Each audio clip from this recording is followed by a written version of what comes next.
This is Season 6 of the Team Roping Journal's podcast, The Score. With over 2 million downloads, this is where team ropers talk. Today's episode of The Score is brought to you by Fastback Ropes. Fastback jumped on board a few years ago to make sure we were able to support the rope horse futurity industry and its growth. Fastback has some great endorsees who are very heavily involved in the futurity industry. In Rock Springs, we watched Brock Hansen and Dakota Kirchenschlager just help so many horses. I cannot imagine how tired those two must have been after the dozens and dozens and dozens of runs that they made, probably hundreds really over those 2 days, making runs on help horses, on horses they were showing, and they did that with their Fastback ropes. Those ropes lasted the entirety of the show. They were sharp. Those guys did well in short rounds. Those ropes were great from start to finish of all the days of the team roping there in Rock Springs. So we'll tell you more about the ropes that Dakota and Brock used in Rock Springs at the commercial break. Hey everyone, it's Chelsea Schaefer. Welcome back to our second episode from the Royal Crown Rope Horse Futurity in Rock Springs, Wyoming. This is the episode with all of the open heeling champs. So that means that Andy Holcomb, who was the champ of the all ages heeling on Fine Vintage Cash by One Fine Vintage out of Miss Kitty Cash by New Cash. Gosh, sometimes saying pedigrees can just really easily roll off your tongue because there was a lot of cash in that one. Andy Holcomb is quite often on one of our Futurity wrap-up episodes, so you'll get to hear a little bit more about Andy and Fine Vintage Cash, who's also been featured on this podcast before. Fine Vintage Cash has won quite a bit, so we were happy to talk to Andy about that horse again. The next person you will hear from is another very common guest on The Score when we are at a rope horse futurity, and that is Trevor Brazile, and he's going to talk about Pride and Joyy, and that is a 4-year-old stallion that he owns in partnership with Miles Baker and Solo Select. So it's a Relentless Remuda Solo Select partner horse. It's a stud by Stevie Ray Vaughan out of a very winning mare named Fun and Fancy Free by Pepto Boonsmall. So Trevor's going to talk about that stud. He's going to talk a little bit more about the program and how that stud fits into the big picture that they have going on with their other stallion, the Dark Side, that's syndicated and has gotten quite a lot of acclaim. So you'll hear from Trevor. And then lastly, you will hear from Jeremy Buhler. Now, Jeremy's interview is going to sound a little bit different, and it's actually a little bit longer than everybody else's because Jeremy, that futurity ended quite late one evening, and they had a very, very long day, and we were trying to get out of there. So I didn't talk to him very long at the event. So I called and caught up with him and had a really good talk about his 2 futurity horses because he won first and second in the 6 and under, which was a very tough division, had a lot of money added. So the horse that he won on was named Heavenly Cat, and the horse he won second on was named Hot Smokepack. Both horses meant a lot to Jeremy. He's got a kind of a different program going than some of the guys that are training for a lot of the public. He's riding a lot of his own horses and doing some pretty cool things between rodeoing. Obviously, he's in the top 5 in the world. Him and Ren, who you heard from last week, they kicked butt. They just ducked off the rodeo trail, came in for the day to Rock Springs, and they had a clean sweep of everything they entered. So it was exciting to watch those two come in and kind of show off. So this is the episode from the heeling divisions of the Royal Crown. So thank you for listening. We are going to start with Andy Holcomb, and hope you enjoy. Robertson Ranch's horse, correct? Yes. Yep. Give us, for anybody who hasn't listened to this podcast, every other time we've talked about you winning on her, give us her background. So Mary Roberts raised her, bred her, raised her, sent her to Tina and Tucker Robinson. They showed her in Snafflebit Futurity. We bought her as a 4-year-old and has had her ever since, just showing her at these in the heeling. And she just figured out her path. She wanted to be a heel horse and not a cow horse.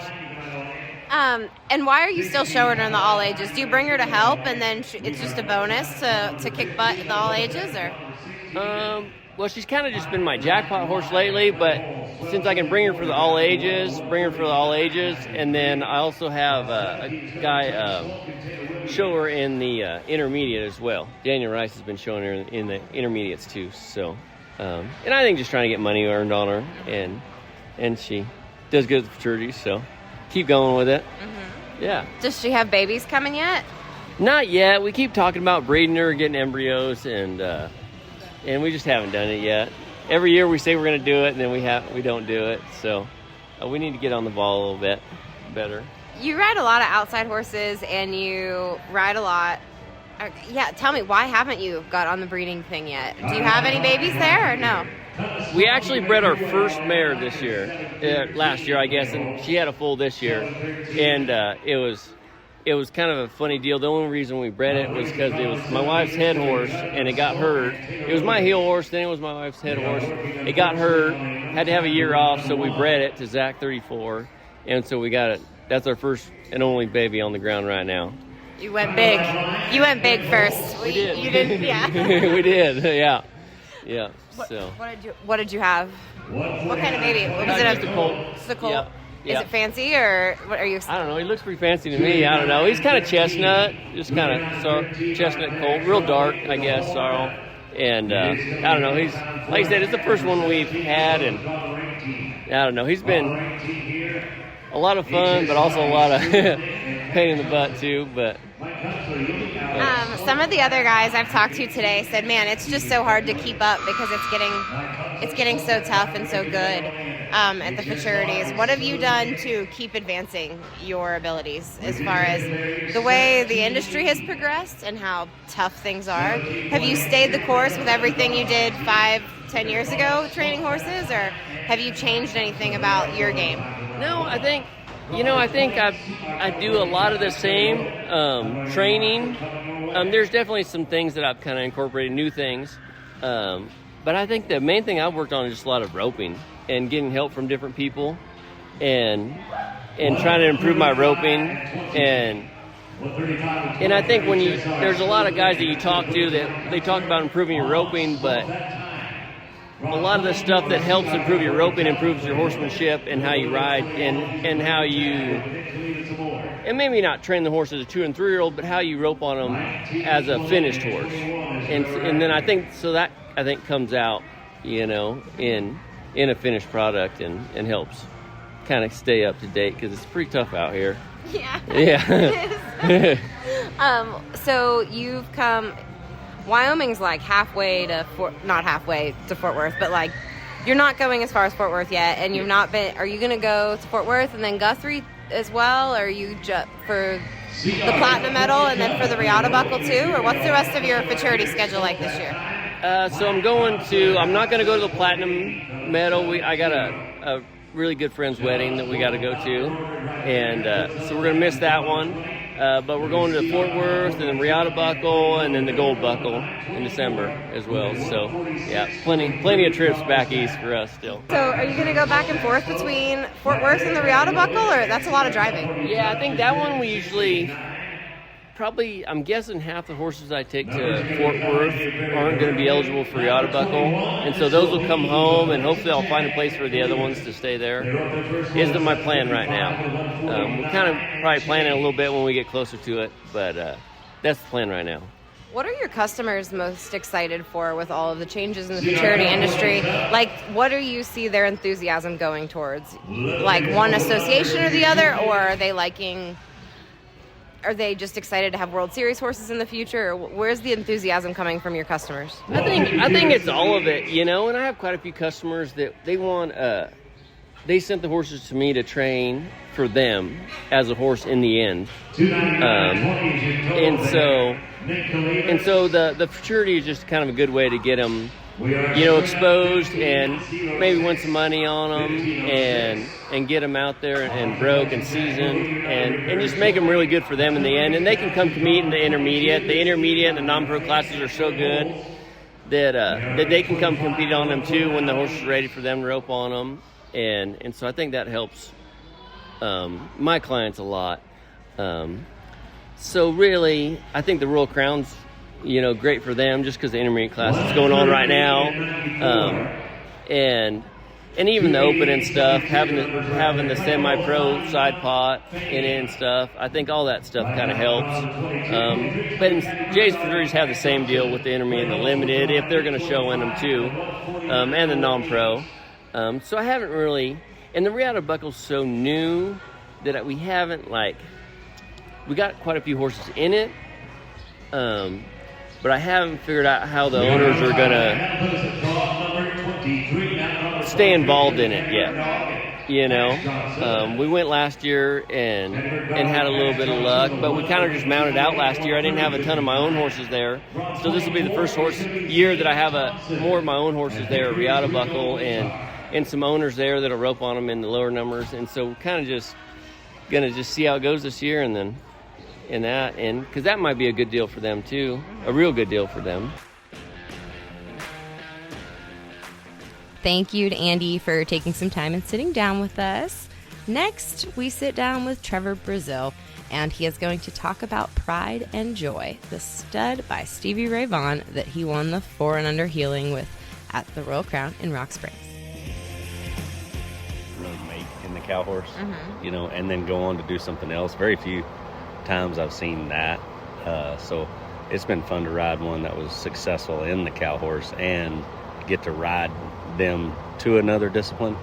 He's made so easy, you know, because a lot of times when we deal with horses out of another discipline, it's because they didn't make it. Yeah. But when he was successful in the cow horse, and I mean, he could have stood on his own merits as a stallion, winning 52,000, you know, that year in the cow horse. But to get to ride a horse like that and make them, there's a huge difference in horses that make and horses that don't make in those other disciplines. Why did he decide or why did you all decide to transition him to the roping then? Like, why not keep going in the cow horse? Why try this out? You don't want to show in the cow horse and you liked him? Yeah, I'm just one of the partners. But I mean, like, as far as the cow horse was concerned, with his breeding not being able to get anything to Stevie, and his success and popularity right now, this was a son out of him that had done great, that actually looked, I mean, it's hard to pick this horse apart. He was a great, you know, stallion opportunity, and it was a little bit of a choice to go ahead and, you know, see what we do with him in the roping or just stand him, you know, as a cow horse stud too. I think the potential for both in the growth of this industry was probably what put us over the edge, because I mean, yes, he would have had, you know, a respective book of mares in that field, but with all the opportunity in the rope horse deal now, we don't head on him, but we have crossed him on, you know, the right kind of mares to where he will be producing head horses also. What did you know about the mare? Ty Smith raised Pride and Joyy. What did you know about the mom? Brad Lunn showed fun and fancy free in the cow horse. That was a big, pretty babe Pepto mare. I mean, it's one of those that, you know, Ty and Mel sell a lot of horses, and that was one they always said they should have kept, you know. And so this is a prime example of that, because if she could produce stuff like this, she is a keeper. What do you think? What did he do so well yesterday? I don't necessarily... was there a steer where you were just like, yeah, or was it all of the steers? Well, it's a 4-year-old class, but he's behind our other 4-year-olds, actually. He's just really talented, and there's a lot of runs. This was a tough setup in a lot of ways. There's just part of the field that would typically be reruns in a lot of places just come with the territory up here, and they just have to figure out a way to kind of get through it, and hopefully they, you know, judge on the degree of difficulty. But there's a lot of hard situations to put 4-year-olds in, and I thought he handled them all really good. The last year, Miles got a neck. Did you make an intentional decision to kick over one more? Or? Well, I gave myself a touch more room in the corner just so I could see what the steer was doing, because we had a little cushion, and I didn't want to set myself up for one shot and the steer not play into it, because a lot of them have been coming under. That's what was so hard about showing yesterday with the steers being so fresh. You couldn't get in a typical jackpot position because there's so many things that could have happened on those fresh steers. They could set back into you. They could come under, and some would come around and, hit good. So it was, you were riding more defense for the situation more than the horse, but it was just wasn't your typical Futurity setup. Tell me about, you said we've got definitely under 5 months of healing training on this horse. What has it looked like? What have you done? What has Miles done? And lots of slow steers, lots of breakawaying. What's his program been? Miles has done a great job on that horse, but he'll probably be the first to tell you he's been a pleasure to do it too. We haven't had any that made like this horse made. It was just so natural.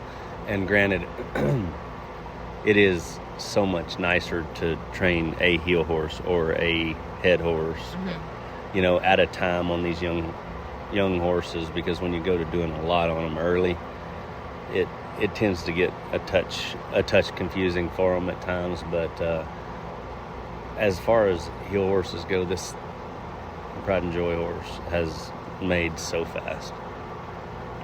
And you guys hardly have any 5-year-olds, right, going into at this point of the year. But it feels like the dark side's obviously going to be around, and Pride and Joyy's probably going to stick around. What are your plans for those two studs going forward? I'm sure there's different plans for both of those studs, and you've got partners that have to help make plans. But what do you want to see happen? What's your best case scenario? I just think stay the course. I think they're going to win good. Both of them, have their strong suits. They're so similar. People get them confused all the time, but they're also so different in their attributes. It was a funny story. Is when we syndicated the dark side, it was almost a syndication of both horses, but we just didn't have enough knowledge about Pride and Joyy as we did dark side to step out there on the limb and tell them exactly what we had, because we just hadn't had him long enough to stand behind him. I mean, hindsight, it would have been a great story to go ahead and do that, but also we just didn't have the information to give the syndicate the confidence that we needed that we knew what that horse was able to do, because we'd had him in the program X amount. And maybe this is a question for Mel, but did you breed similar mares to the dark side and Pride and Joyy?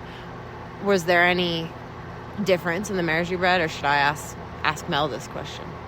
Well, that's Mel and Ty. They do run the breeding part of it, and we definitely lean on their expertise in that field.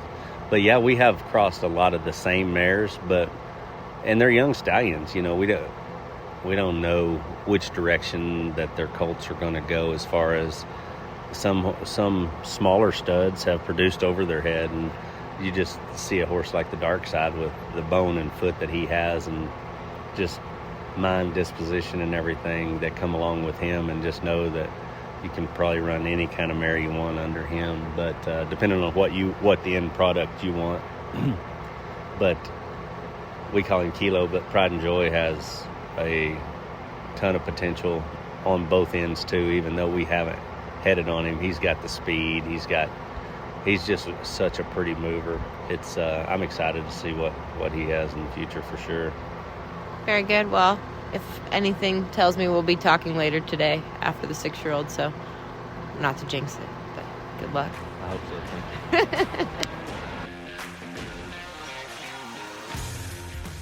you. Last but certainly not least is Jeremy Buhler talking about his horses Heavenly Catt and Hot Smokepack, the two that he won first and second with at the Royal Crown 6 and Under Healing Futurity in Rock Springs. That paid him $15,410 for winning the average and $3,200 and $1,600 in 2 rounds. Jeremy also won second on Hot Smokepack, and he's going to talk about that horse. Like I said, he won $13,400 for the average win there and $3,200 for winning a round. So Jeremy has a lot to talk about with these horses. They've meant a lot to him and his fiancée Katie, and we are very excited for you to get to hear from Mr. Buhler once more. Tell me about those two horses. Did you the one that you won second on, you actually had like maybe more of a sentimental investment on that horse. Is that correct? Yeah, for sure. We've owned that one since he was a yearling, and a good friend of mine raised him, so it was there was a lot of sentimental value attached to that one. And he's your fiance's? Yep. Technically, yeah. Very cool. Yep.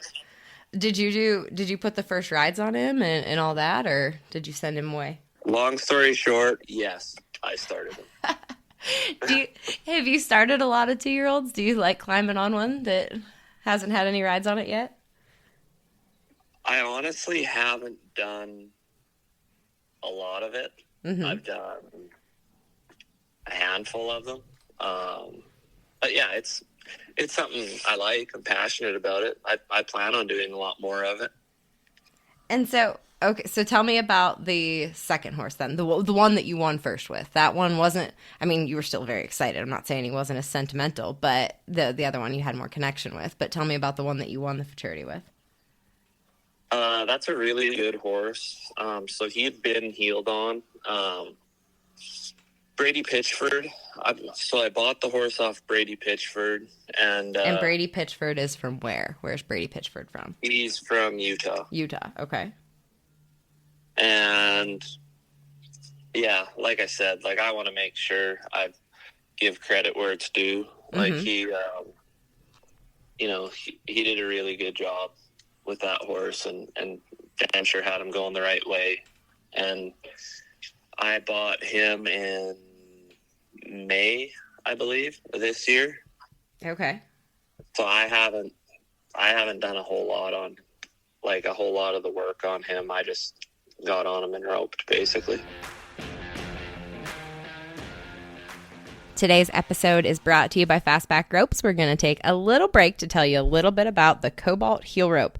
The Cobalt is a perfect combination of poly and dyed nylon, resulting in a highly durable rope. Like I said, it lasted Dakota the entirety of the healing in Rock Springs. The Cobalt is medium in diameter and weight and will likely appeal to ropers who prefer more tip weight and less body or bounce. It's got core construction. Like I said, it's durable, no bounce, swings consistent in all weather, including hot, dry weather there in Rock Springs, Wyoming. In the desert, it was still a great rope. Check it out. You can order it at fastbackropes.com. The Venom head rope is another rope that we saw a lot of in Rock Springs. The Venom is an all nylon with core construction. It's bright green. It's highly visible. It's got a small diameter. It's snappy. It's got great body. And it is available in head ropes and heel ropes at fastbackropes.com. Well, so where were your horses? I know Ren's were with Caden, and he was riding most of the Futurity horses. Who was riding all of yours? None, just me whenever I wasn't rodeoing or whatever. So, I mean, I know you guys went home for a week before the Royal Crown, or went to Ren's for a week before the Royal Crown. But how often had you been getting home throughout the summer? Or home, when I say home, I mean Ren's, but... Well, when we were in Canada, it's good. Like I could ride them. Okay. Like when we were rodeoing up there, I could ride them all of May and all of June, and then it was kind of spotty through July. They weren't getting roped on. They were just getting exercise. Yeah, I gotcha. And so, what are their strengths? How are they different? Because they're built pretty different. They look pretty different in their runs, just watching their runs that I was watching the videos back on. But tell me how they kind of compare and contrast. I think that the Pitchford horse that I won it on, he's extremely fast-footed and feely, and like he's a really good athlete. He's a little smaller than the other one. Where the other one's like, I think he's a really good athlete. He's just a lot bigger in size, so he moves different than the other one. Yeah, he did. He looked like heavier bodied, just kind of, his stop looked different, everything, just in the pictures and the videos, because I've had to look at those a few times now, so. Yeah, for sure. Like the other one, he's like the Pitchford horse, he's pretty stingy and feely. And the other one, he's honestly just sort of a big, easy horse. Now, it was the last class of the whole event, and those were fresh steers.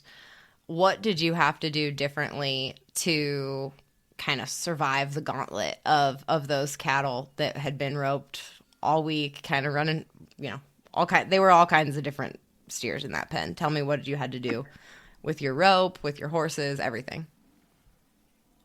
I think the big thing, like, I got to give a lot of credit to Ren. He did a great job helping. Just by having the right helper, you know exactly where that steer is going to be, whether they're fresh or not. He did a great job helping.